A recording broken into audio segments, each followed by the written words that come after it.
Everyone, this is Tim from YourSixTech. Today in this video, I'm going to show you how to screen mirror your iPhone on over to your Google Chromecast.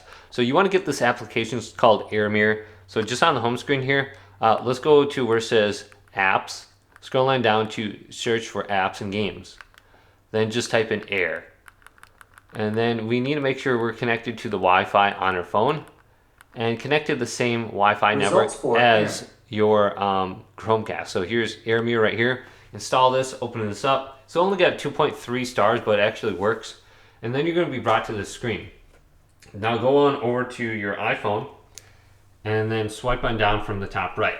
So swipe down from the top right, then make sure the Wi-Fi is turned on, that little blue Wi-Fi symbol. Then go to the boxes with the two little boxes and then go to AMR Chromecast.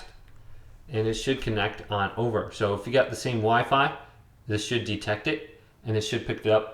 And then you can see it's on my screen right now. So it's very simple to do. So hopefully this video did indeed help you out. If it did, leave it a big thumbs up and subscribe to my channel down below for more tech videos coming up next on YourSixTech.